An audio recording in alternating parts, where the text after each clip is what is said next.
할렐루야. 사랑하는 대강의 가족 여러분, 오늘 하루도 하나님의 말씀과 동행하는 삶이 되길 소망합니다. 오늘 함께 나눌 하나님의 말씀은 갈라디아서 5장 19절 말씀입니다. 육체의 일은 분명하니 곧 음행과 더러운 것과 호색과. 아멘.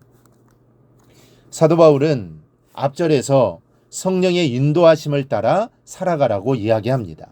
그리고 본문에서부터 바울은 이제 성령의 인도하심을 통해서 이루어지는 삶과 성령의 인도하심을 거절했을 때 육체를 따라 이루어지는 삶을 비교합니다.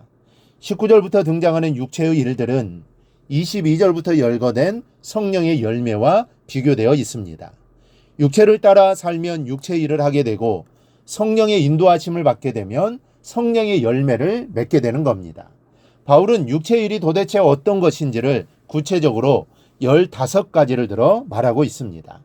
육체의 일이란 성령의 인도하심이 없을 때 우리를 강하게 끌어들이는 어떤 힘을 말하는데 전부를 다 열거하려면 이보다 훨씬 더 많을 겁니다. 그래서 21절에 보면 또 그와 같은 것들이라고 암시를 하고 있는 겁니다.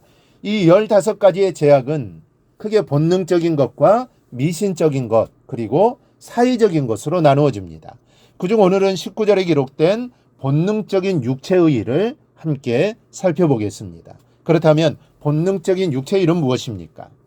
우리 모두의 본능 속에는 끊임없이 성적으로 방종하고 싶은 경향이 있는데 바로 음행과 더러운 것과 호색이라고 본문은 말씀합니다. 음행은 헬라어로 포르네니아라는 말을 쓰는데 이 말에서 포르노라는 말이 나왔습니다. 이것은 결혼한 사람들의 불법적인 불륜의 범죄입니다. 더러운 것은 아카다르시아라는 말인데 성과 관계된 불결한 생각과 불결한 행동을 말합니다. 그리고 호색은 아셀게이아인데 성적인 쾌락에 몰두하는 것을 말합니다. 용어적인 뜻의 차이점은 그렇습니다. 그러나 음행과 더러운 것과 호색의 차이점이 무엇인지 학자들은 나름대로 이런저런 주장들을 펼치지만 정확한 차이점은 알 수가 없습니다. 아마 이 편지를 받아 읽었던 갈라디아 교회 성도들은 아마 이런 것들의 차이를 알고 있었을 겁니다. 그러나 현대를 살아가는 우리들에게는 분명하지가 않습니다. 하지만 오늘날의 성적인 타락을 우리도 한 3가지 정도로 구별할 수 있습니다. 하나는 혼의 정사입니다. 두 번째는 음란한 영화나 잡지 같은 다른 매개체를 통한 성욕구의 충족입니다. 그리고 마지막으로는 동성연애입니다. 이렇게 해서 짝을 맞추어 보면 본문에 나오는 음행과 더러운 것과 호색 등과 어느 정도는 꿰어 맞추어지지 않나 하는 생각을 해봅니다. 두 번째는 본능적인 육체의 일이 미치는 영향력입니다. 성적인 죄가 무서운 것은 다른 죄들은 모두 몸 밖에서 일어나는 죄인데 성적인 죄는 그 죄가 몸 안에 남아있게 된다는 점입니다. 그래서 사도 바울은 고린도전서 6장에서 이렇게 말합니다. 음행을 피하라. 사람이 범하는 죄마다 몸 밖에 있거니와 음행하는 자는 자기 몸의 죄를 범하느니라. 너희 몸은 너희가 하나님께로부터 받은 바 너희 가운데 계신 성령의 전인 줄을 알지 못하느냐. 너희는 너희 자신의 것이 아니라 값으로 산 것이 되었으니 그런즉 너희 몸으로 하나님께 영광을 돌리라. 음행은 자기 몸의 죄를 범하는 것입니다. 그런데 내 몸은 내 것이 아닙니다. 주님이 피값으로 사셨습니다. 그리고 성령이 내주하시는 전입니다. 그런데 그 전을 더럽히는 것이 음행이라는 것이죠. 우리는 우리의 몸으로 영광을 돌려야 하는데 오히려 죄를 짓고 있습니다. 우리의 영혼을 더럽힙니다. 성이 문란한 사람은 결코 그 신앙이 온전할 수가 없습니다. 하나님과의 관계가 깊어질 수가 없고 기도하는 마음이 모아지지도 않습니다. 왜냐하면 성적인 면에 문란한 사람은 정신도 온전치를 않기 때문입니다. 다른 성을 가진 자를 지배할 때 마음껏 농락할 수 있을 때 그 사람을 가질 수 있다고 생각합니다.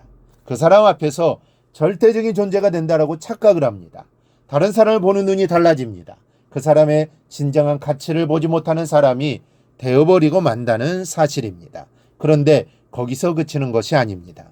점차로 본능적인 것이 아닌 다른 것들은 아무런 가치가 없는 것처럼 되어버리고 그쪽으로만 몰두하게 됩니다. 그래서 결국은 자기 자신을 망치도록 만들고야 맙니다. 거의 대부분의 강하던 나라들이 망하는 원인 중에 하나가 음행이었습니다. 본능적인 제약이 가득 찬 사람은 파멸의 길을 걷게 될 수밖에 없습니다. 그런 가정은 깨어질 수밖에 없고 그런 나라는 망국의 길을 걸을 수밖에 없는 겁니다. 여러분, 이 본능적인 제약은 사람을 천하게 만듭니다. 짐승보다 더 못한 존재로 사람을 끌어내립니다. 산비둘기는 순결한 짐승으로 부부관계를 굳게 지킵니다. 황새는 어디를 가든지 자기 둥지 이외에는 들어가지를 않는답니다. 동물학자들에 따르면 만일 황새가 자기 배우자를 버리고 다른 황새와 결합할 때는 황새들이 그 황새에게 덤벼들어 그 황새의 깃털을 뽑아버린다는 겁니다. 본능적인 육체의 일에 약하지 않기 위해서 여러분 힘써 기도하시기를 바랍니다. 우리는 연약해서 본능적인 육체의 일에 넘어질 때가 정말 많습니다. 음행뿐만 아니라 졸음이나 거짓말 같은 작은 것에도 질 때가 얼마나 많은지 모릅니다. 그래서 여러분 기도가 필요합니다. 연약한 우리의 육체를 지켜달라고 기도해야 합니다. 그러면 성령께서 나에게 힘을 주셔서 이겨내도록 해주실 겁니다. 그 성령님의 힘을 입어 오늘 하루도 본능적인 육체의 일을 이기고 승리하는 삶을 살아가기를 바랍니다. 오늘 묵상한 말씀을 굳게 잡고 삶으로 실천하며 살아내는 대강의 모든 성도들이 되기를 축복합니다.